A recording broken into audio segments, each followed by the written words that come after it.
Rob and I are sitting down here to talk about another edition, the third edition of Laurentian Home Companion. Hi, Rob. How are you doing? I'm good. How are you? What do you see when you're looking out your window today? I don't have a good view from my window, but I can see the sky, and it's gray and evening-ish, so that's about it. A storm's coming. Is that it?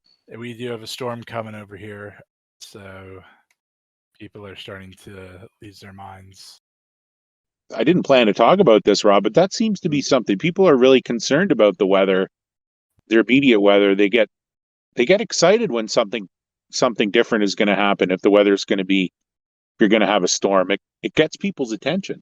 Well, especially this part of the world. We're talking about the weather's a pastime here, and the thing is, it's pretty mild weather. So when there's something big happening in the weather, people don't know how to deal with it, so they then panic. Yeah, there's definitely weather can generate an emotional response in people, and it's not just individuals. It's everybody talks about it when something bad is happening in our part of the world in Canada. That's the main topic of conversation is the weather, because weather changes so drastically here. Right now, I think it's just above 30 degrees where I am. Good corn growing weather, as they say. But winter's right around the corner, and sure enough, there'll be a 60-degree difference where it'll be minus 30. So not a lot of people get to experience that wonderful change in weather, but that's still evokes a lot of energy, and it gets people excited and discussing things in the local community. And then in a broader sense, what we're going to talk about today too. Yeah, and it is particularly big for you guys. Recently we had the Jeremy Clarkson farm show, which I know was not great, but at the end he does make this point. It was a terrible year, the year that they filmed it for farming, and he does say, at the end, when a farmer is moaning about the weather, it's not because he's like moaning and just having a good old whinge. It's because the weather is his livelihood.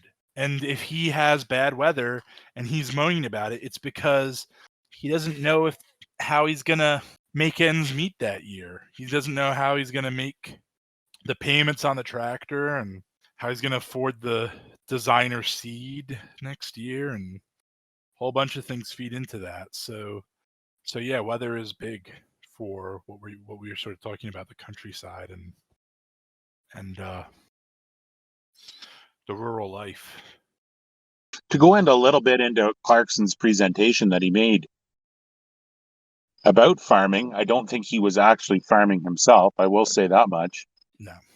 There are things in place that our government does put in place to help us mitigate some of those weather changes, and things like crop insurance certainly help, but it doesn't ever help us to get ahead. It helps us just to basically break even and not go bankrupt every year. So under the current management system, we do rely on government help to just basically survive every year. And that's what most farmers under commodity production are trying to do.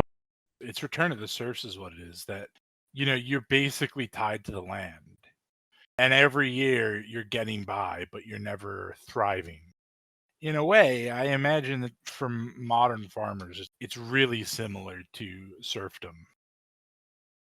The average farm income in the United States last year was $495. And I make the argument that if it was $40,000, we wouldn't be subject to any of these tax incentives or insurance schemes. And we have to look at the reason why those things are in place. And it's the cheap food system from post-war that's outdated, ineffective. Well, I think it suits the system, doesn't it? It suits the system to have you guys like that. It's a feature. It's not a bug.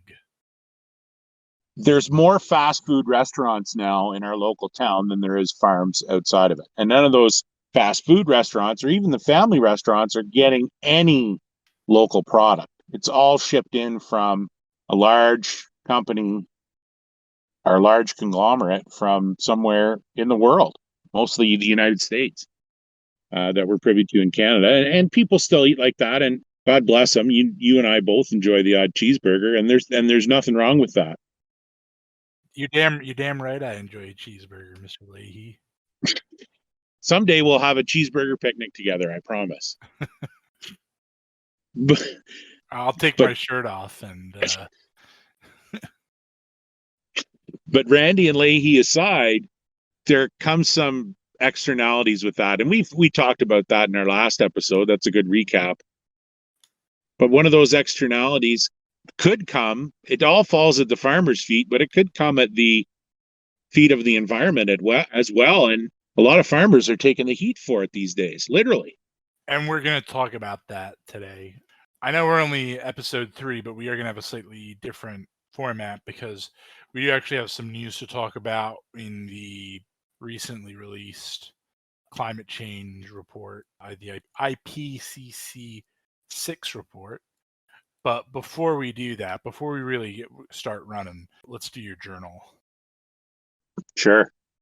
And I think the journal this week, 2 pictures that I've chosen for when we're planting cover crops, and it's not anything extravagant. We can't talk about it, but it's a small idea that made a big impact for us this year. We look to produce corn without any fertilizer this year for the first time. That's 0 synthetic fertilizer, and we had some wonderful results from it. And what I'm showing in those pictures are some of the applications that we're doing of the product. We took some compost. We made some compost ourselves this year, just out of leaves, manure, and grass we had here on the farm. We made an extract out of it. We applied it to the crop at planting, right at planting time, and that was going to provide our fertilizer for the year. We didn't know what it was going to do. We took some big risks doing it by not applying fertilizer. We could have lost our shirt this year. Things didn't turn out. But due to my research and ability and risk tolerance, we saw some wonderful results this year about using no fertilizer on our farm, no chemicals. And this is pretty cutting edge, sort of revolutionary philosophy about farming, isn't it? And ironically, are very old as well. Yeah, it's basically, we made a good old manure tea that you'd apply to your garden. We put the manure tea on steroids a little bit, but biological steroids that we grew on the farm, nothing that we had to import in, nothing that was subject to inflation or low interest finance. We shook off convention, and I think we hit a home run. We're able to make some claims now that last year we weren't able to make, just because we didn't feel comfortable with using the chemical technologies. We wanted to use more biological technologies that we could grow on our farm. And was this all new that you did this year, or had you been sort of segueing into this over a couple of years, or was this cold turkey? This was a 10-year program, I think, get to it. And the more and more, it was more of a realization than a marked out program. And that's a lot of, we get encouraged a lot by infrastructure partners that we have here to, make plans, plan ahead. We're buying seed in the fall for the next year. Sometimes when we haven't harvested the plant yet or the grain yet, those kinds of things. They want you to lock it in now and understand your fertilizer program. And we just didn't do that. We kind of take every year as it is and really try and sort out and figure out what we're going to do.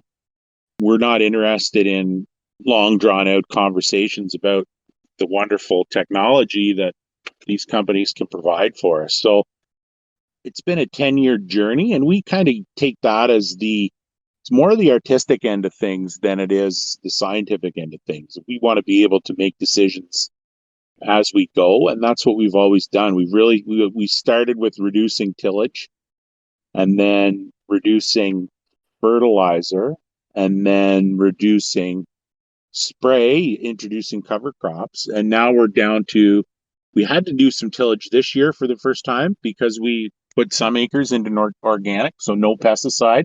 So we did have to kill some weeds after some other technical issues, but we understand now how to manage the crop. So it's a 10-year program that we started on. So it doesn't happen overnight, and I don't suggest anybody to try it that way.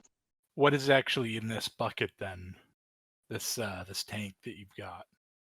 So what I did was there's a couple different things going on there. So if you look over kind of the far end of the picture, it looks to be there's what we call an IPC container, which is a tote.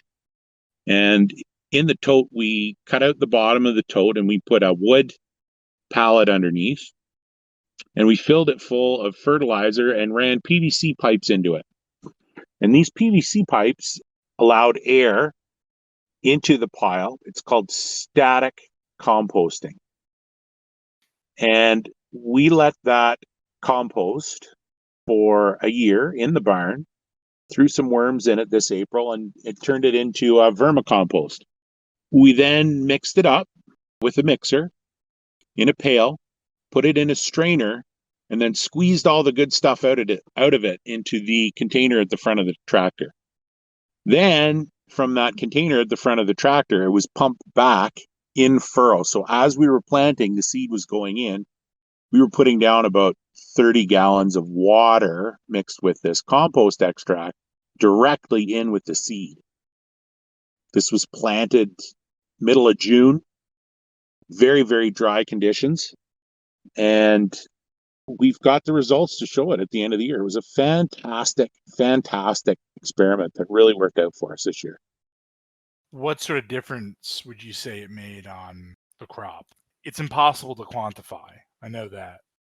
But you're now no longer putting on synthetic fertilizer.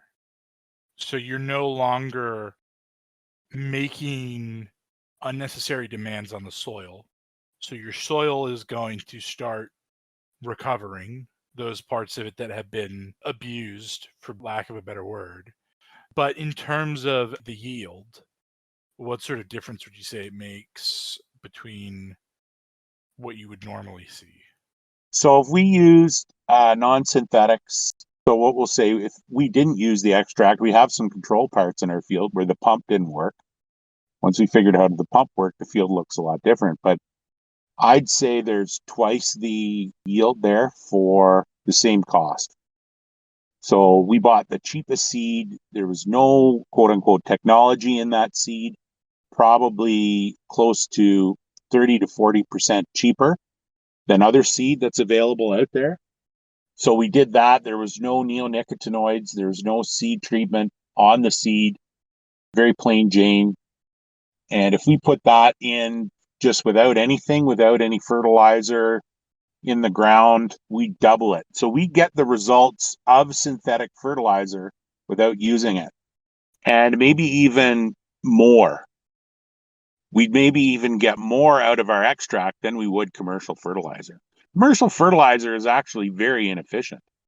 And that's why it works. That's why it's such a great item that gets promoted, because that plant has to take basically a rock and move that into it and consume it. So plant roots they aren't able to consume rocks themselves. So there has to be a chemical transaction in the soil in order for that mineral that you're putting in the ground to be consumed by the plant. That mineral is made of salt mostly. Some have higher or lower salt indexes. But it's a very intricate process that the soil is able to take what's there and transfer it into the plant. Most soil tests already have sufficient potash, nitrogen, calcium in the soil. It's just the plant can't absorb it. So it needs an environment where the plant can absorb the minerals that already exist. And one way to do that is to add an abundant, concentrated amounts of minerals. So instead of healthy root system, large, matted, healthy root system, you're overloading the soil with a concentration of very few minerals in order to make the corn grow. But as you say, it's also making the corn do work. Whereas providing an organic solution there is saying, hey, don't worry, corn. You can take it easy. We got this for you, right? Yeah, the roots got it. And that's we probably saw twice or three times the mass of roots on a plant treated with extract as not. So we weren't introducing a salty product that hurts the roots. We had a product in there that encouraged root growth, and the surface area of those roots basically accommodated the growing needs of this plant. Green, beautiful plant, and it had no brace roots on it either. And we'll show pictures of those as well. I'll include them in the show today. Just the growth on it and the roots, the root mass is just incredible and really impressive. I've been listening to an audio book by a guy named Merlin Sheldrake, and he talks about the ecosystem of roots and how important it is. And specifically, he talks about it in reference to the fungi and how important fungus is to the whole ecology. It's called Entangled Life. It's good. I enjoyed it. I recommend it if anyone's looking for something interesting to listen to or read. But the soil is not an operating room. It's not a place that you want sanitized. And when you dump all sorts of disinfectants and all that stuff, it's like taking antibiotics, right? And what you're doing is you might be tackling a problem that is legitimate, but if you've never been on really serious antibiotics, I'm not talking about the stuff your mom would bug the doctor to get you because you had the flu, but like really serious antibiotics, they mess your body up because they're indiscriminate. They'll go for anything. And same with fungicide. There are good funguses. There are very beneficial funguses out there for the soil and for the ecosystem for plants. And if you're dumping stuff that is an anti-fungicide, it's going to kill indiscriminately. And the mycelial network is, the more we learn about it, the more we see just how important it is. And, you don't want to get rid of it. Yeah, it's something we're really just learning to understand right now. And there's a lot of things in the way of that understanding. And some of it can be blamed on farmers and some of the things that we're going to talk about in our show. But there hasn't been an incentive in the past to think outside the box in that regard, in that we've always had those technologies there, and those technologies do create an antiseptic environment or try, and they're on that route more and more. The institutions that we deal with really promote that type of work, and they promote that type of work because it gets consistent results, not good results, not bad results, but just consistent mediocre results. And serfs or farmers, as we refer to ourselves as sometimes, have had to deal with it.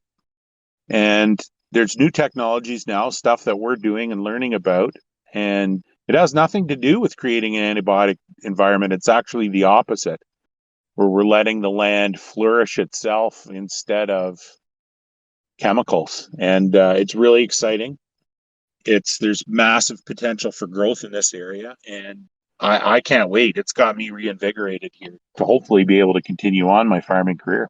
It is a really interesting and exciting time for this stuff, as nerdy as that sounds.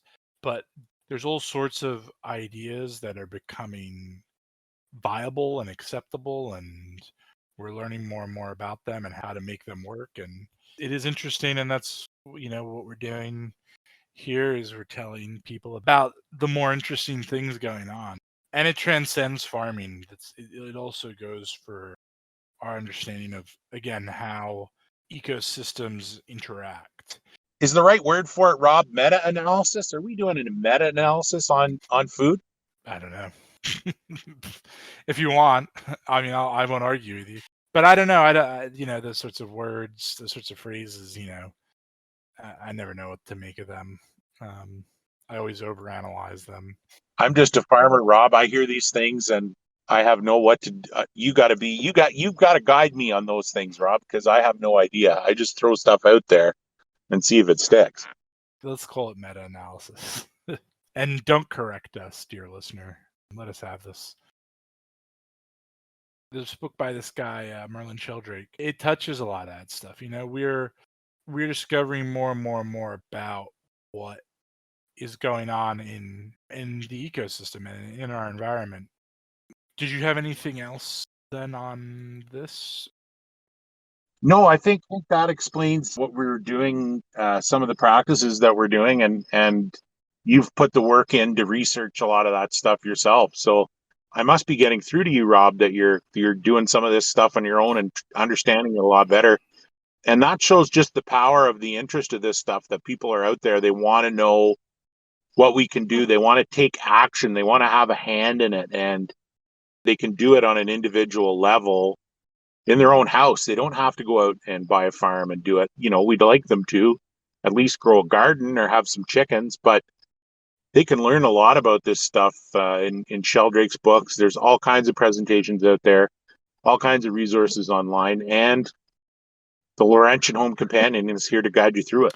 Yeah, and even if you're not interested in farming, I do think it sort of unlocks a better understanding of the world and what's going on. So you can be better equipped to think about life. I mean, that sounds rather grandiose, but do you think it sort of unlocks a lot of interesting stuff that you can run with when you get into it? It doesn't have to be about farming. It doesn't have to be about food. But, we're moving into a new sort of period in which people are willing to try things. People are willing to go against the established orthodoxies of thinking. People are prepared to experiment and try things, because in so many ways, what we've been doing, it's obvious it's not been working. And so I think that this period that we're in is unlocking for people the ability to get out of the systems that are not working for them. And, you can use what we're doing on this podcast as a sort of a paradigm for other things in that area. And I think also that's, to give a plug, that's sort of what we're doing at the Iron Age Archive, thinking about those sorts of things. So, and there's a number of good shows. The ones that I'm involved in are good. I can't speak for the others. I don't know. Maybe avoid them, but definitely give the stuff I'm on a listen to. And Erik, I guess he's not so bad. Well, thanks, Rob. That's for that rigging endorsement. It's I fail to see how I couldn't be motivated by that. It's exciting. It's easy to get caught up in what's going wrong, but it's an exciting time to be alive, which is an old Chinese sort of proverb, right? It's the saying that's both a blessing and a curse. May you live in interesting times, and it's definitely interesting. We've had, this is a new generation, a new way of looking at things, and I apologize for the crow in the background. I think I'm on his turf here today, if you can hear him. So it's cheesy to say, it's been said before, we're the new generation, but we are under such demographic change now that it's affecting a lot of things that we maybe hadn't considered in redesigning or even thinking about for years. But what's so interesting about it is that we are unique in a sense as a generation, because many of us are not trying to go out there to reinvent the wheel. What we're trying to do is get back to the wisdom of our fathers. And I think that's what's really interesting about this moment in history, that we don't want to reinvent the wheel. We want to rediscover the wheel. We see some utility in our past, I think, and maybe there may be the answer. And we're trying to discover that through food and through environmental stewardship. Speaking of the environment, you've got a big one on deck for today, Rob. I'm looking forward to getting into it. So we're merging the news and conversation today. We had some stuff to get to, but we put that on the back burner because the IPCC report came out a week ago, and we thought we better talk about it as it straddles both those segments. So it's created a lot of coverage, the usual doom and gloom clickbait that the mainstream media loves, and I'm sure you've seen it. Now, the reaction to this tells you more about the person than it does what the report contains. Some people are being alarmist because it supports their politics. And I've linked one here that buys into the report, but I think treats it fairly. I can't remember his name, it's in the bottom. But sensationalism sells. We're going to shut down the ocean current and release methane from the bottom of the ocean is very unlikely. And the report says so. But it will be reframed by CNN and BBC as the report says that it might. Yes, the report says that it might, but it says it in terms of it being very unlikely. Very unlikely means it might happen, but the chance of it is very low. This second part of the statement is what people leave out in regards to this stuff. But the chance of it being very low part. So this guy lays out 4 points and makes comparisons to the situation with COVID. And he uses the example of the press conferences that we had for COVID at the beginning. And there are four or five messages that were put out. Be calm, adapt, and things will improve. 2, things aren't too bad at the moment. 3, things will get worse. 4, we really want to avoid the bad stuff. And 5, if we take action now, we can prevent the bad stuff. Now, his position is, of course, if only we'd listened to the experts at the beginning of the pandemic, we would be better off. And applied to climate change, it's we need to listen to the experts, unlike what we did with the pandemic. But like I said, I do think he treats the subject fairly. But his assumption is that in both cases, the experts know what they're talking about and we better do it. But here's the thing. The report has conditionals all over the place, their favorite being likely. Now, I know that this level of science is probabilistic. The problem is we never get the full story.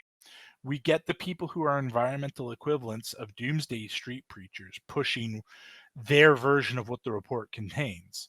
The same goes for the last 18 months with this virus. We don't get a balanced take. It's all doom and gloom.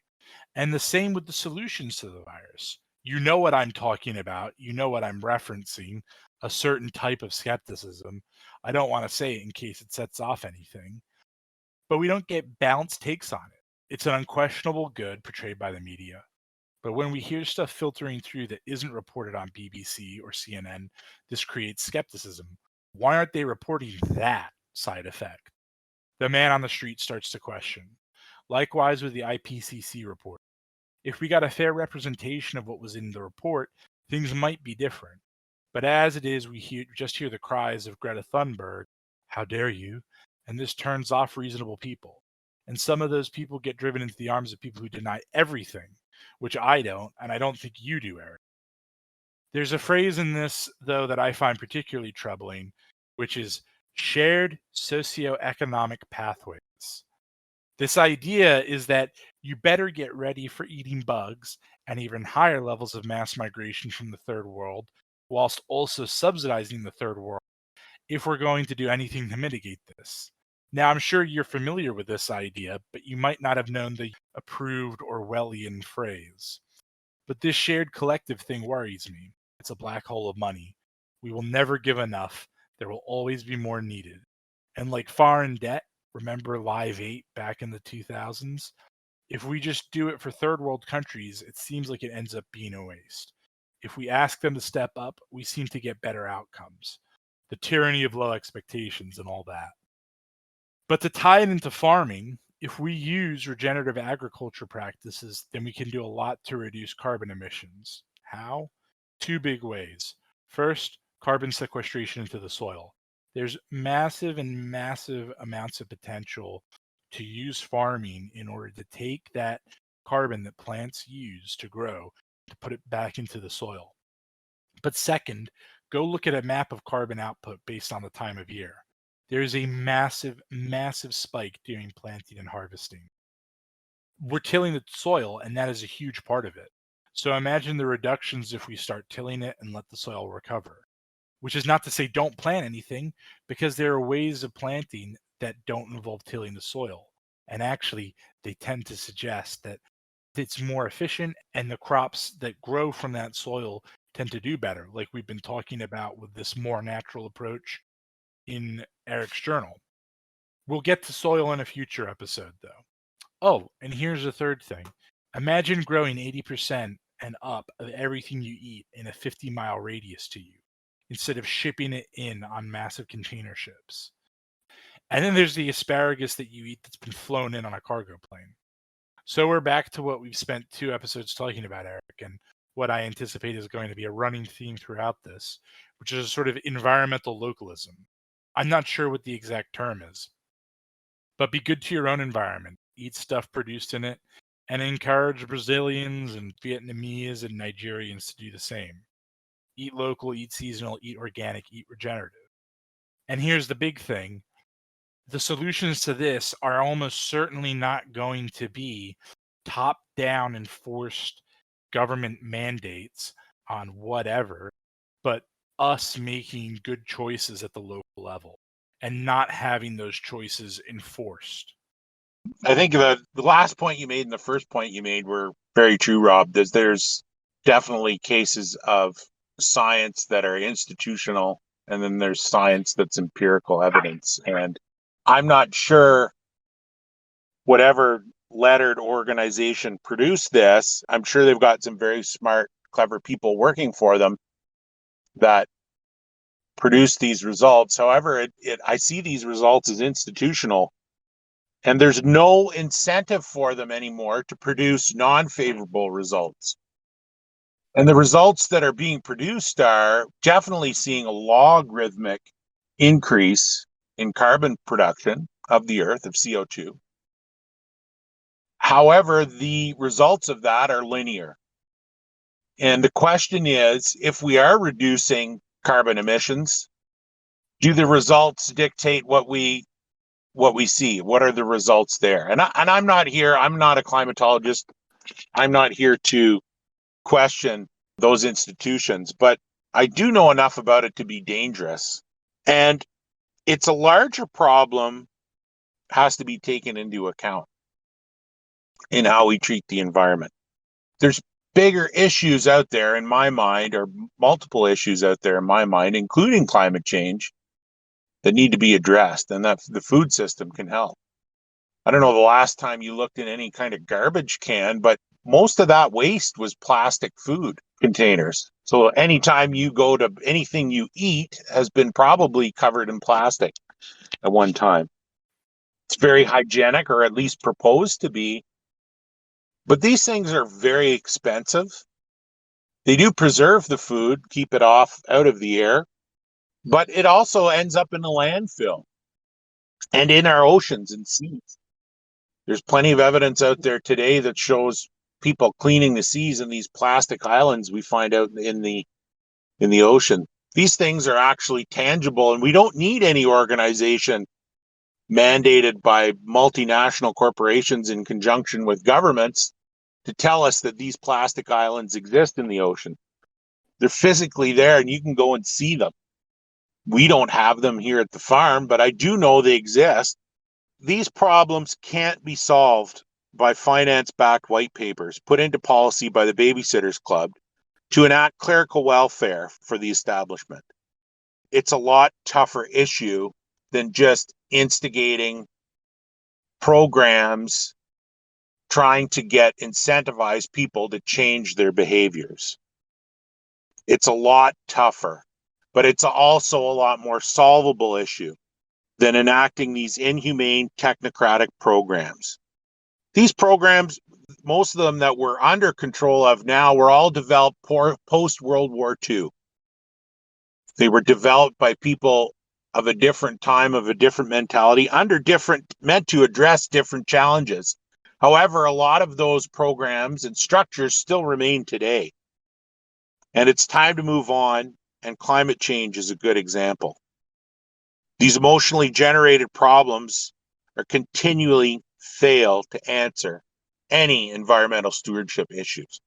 That's a big thing. One of the things I've had a conversation with my friends about is I genuinely feel bad for Greta Thunberg, that she's clearly been raised by incredibly liberal parents who have obviously, I don't buy this like, oh, I taught myself about this issue sort of thing that she does. No, like it's obvious that like her parents were telling her about climate change, driving this poor girl she has Asperger's. I'm pretty sure she said she has Asperger's. So I'm not saying anything mean about her, but there's this form of like psychological abuse that's happening, and I don't think that's an exaggeration. People are, and you might say it's because, well, we got to keep them afraid, but there's real psychological abuse going on with things like this and the virus, which is, you better be afraid. And it's hard not to think about this stuff in terms of 1984, because it seems to so obviously suit the establishment and what the establishment's trying to do by having us all be really afraid. And I think it suits them to have someone like Greta Thunberg really afraid, which isn't to say that there aren't things to be worried about. There are things to be worried about with the environment. But this sort of we need to start eating bugs thing, which is funny, and it sounds a bit flippant, right? But they want you to start eating bugs.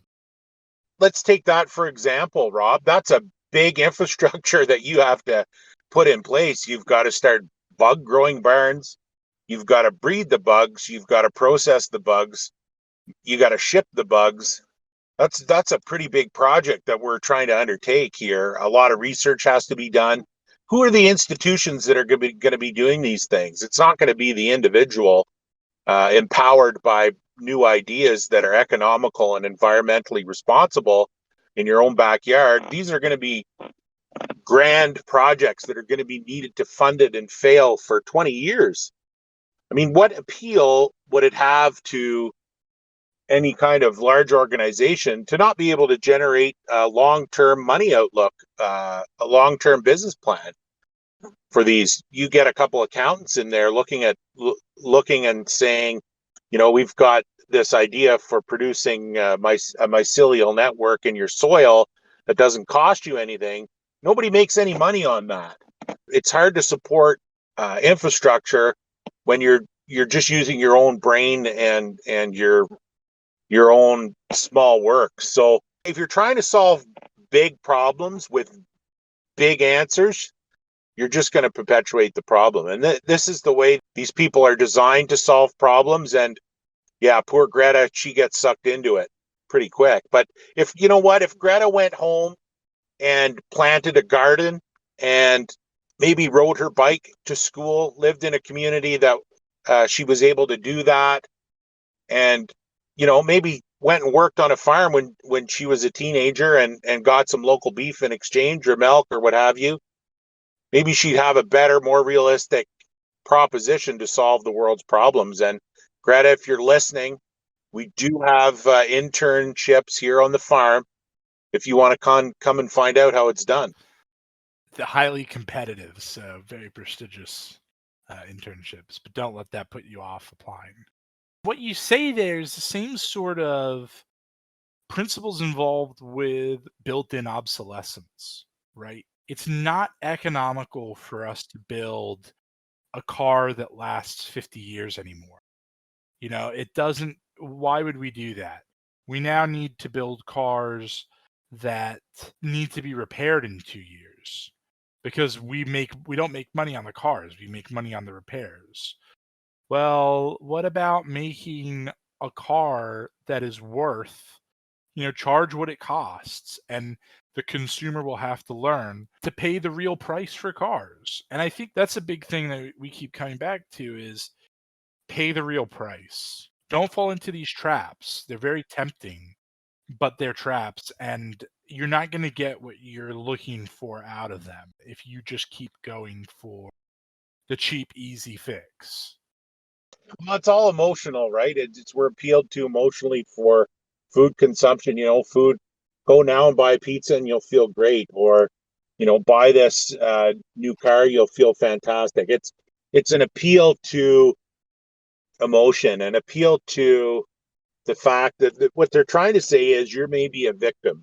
Maybe you're a victim. You deserve something better. And I think men, women, everybody certainly falls prey to that level of materialism and advertising in their life. And we're here to provide a different perspective on that. We're here to provide maybe the advertising for how to think from the beginning. And this is how we're doing it. We're rethinking how we produce our food and how the food system, or how something that we put in our body 3 times a day, and what some of the externalities are and what some of the outcomes can be if you do that, if you partake in those practices. And what you're talking about is the ultimate fulfillment of the consumer society, in that it's not just that you consume a lot, but what you've just described is you are what you buy. And I don't buy that, obviously, but it's long been true that you are what you eat. Maybe this is just making consumerism out of eating food, but I would argue if you really want to make a statement about who you are, by buying and consuming something, make it food, not cheap tat that is going to get thrown away in a few years. On that note, I had an ice cream sandwich today.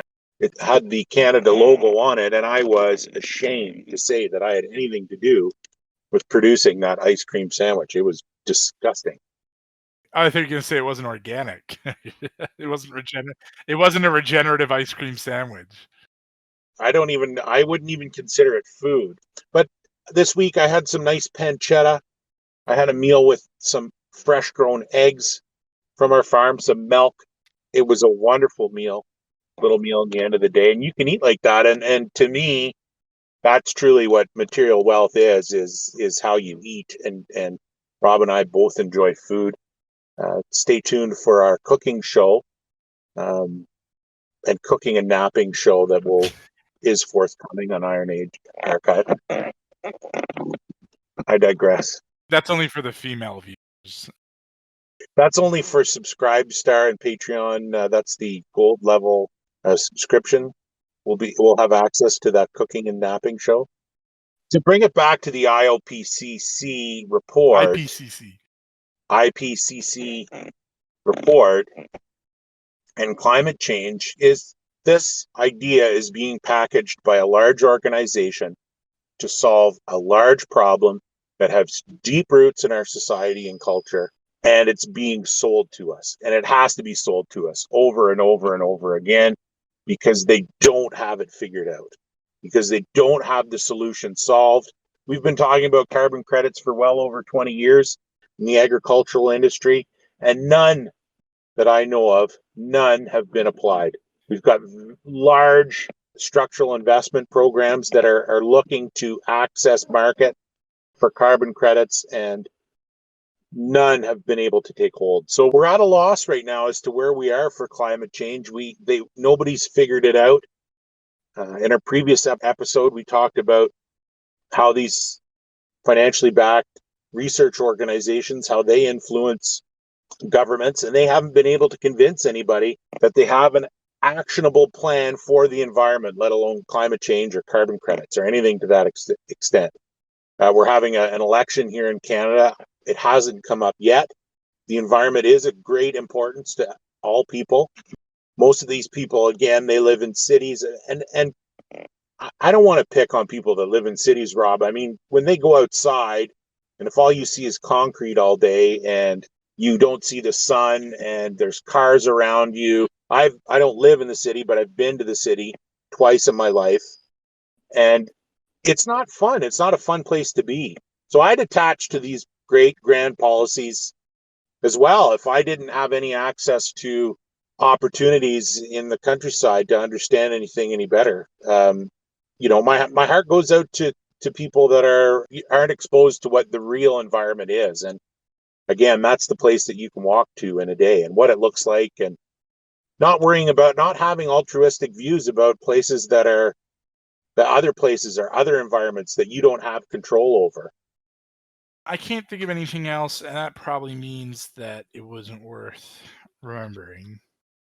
So this one is a bit short and sweet, guys. We wanted to keep it topical. I wanted to talk about something that was really going on in sort of in real time, plus or minus 2 weeks, maybe. But this is where we're going. it's only going to build up from here. And I don't know how conspiratorial you want to be, but I know I've heard things, and I think I've seen something, CNN documents saying, like, once the virus is over, the next thing that we're going to run, like the virus, is going to be climate change. And I have also seen reports from a crazy Italian lady saying we're going to need climate lockdowns. So imagine not being able to leave your house because of the environment. Now, look, I and Erik, we both think something's going on. We both think that changes need to be made. And frankly, if these people were sane, we would have a lot of room to get along with that, because the lives that Erik and I want to live and the lives that we think are worth living actually look pretty similar to the way they want us to live. I don't want to fly. I don't want to tear families apart. This sort of narrative of getting on planes and, well, I won't be able to see my family if I can't fly. Why is your family living on the other side of the world? I don't understand it. Don't let them move. You're supposed to stay together. That's what a family is. It's not a bunch of people living on different sides of the world who Skype every week. Sorry, guys, that's not a family. So we need to rethink a whole bunch of things that we're doing, and they all feed together. And actually, guys like Erik and I can be big allies to this thing if only they weren't so crazy. If only they weren't insane. And you know what, to be honest, again, I think that's part of it. I think it's not a bug, it's a feature. I am going to get a little bit conspiratorial here, and I'm going to say they don't want us to be rational. They don't want to think about this rationally. They don't want people who do what they want. That's not enough. They want true believers. And if you just do what they want, but you don't believe, that's not good enough. They want you to be a true believer. And that's where this gets worrying for me. Well, Rob, I'd go and say that we have an alternative plan to climate change that makes people feel a lot better about themselves. That we're not reliant on fear mongering and creating lockdown policies because we don't know how to properly incentivize people's behavior. I think we're the alternative to these things, or at least some of these ideals are alternative to it, in a more positive notion, in that we can provide you, or even better, you can provide yourself with a little bit of sensibility and some grounding in your life when you're not able to get that from everywhere else these days. So we've got it. It's here. We understand it. Rob and I get it. There's other people that get what we're trying to do, that get what we're trying to talk about, and quite frankly, I agree with most of the things that this Italian lady that you're discussing has. I don't go to town once a week. There's way too many cars on the road. But how do we incentivize that properly to help people understand the impact that it makes in their local environment? And I think we're offering options for analysis that aren't discussed very often. But we're going to keep discussing them here. In 2 weeks' time, we'll have an episode. I can't wait to talk about the next issue, Rob, because there's so many things that are coming out that affect us day to day that relate to the subjects here that we've talked about previously on Laurentian Home Companion. So we'd like to thank everybody for listening. Thank you, Rob, for listening to me. Yeah, thanks. And we'll see you next time. Bye, guys.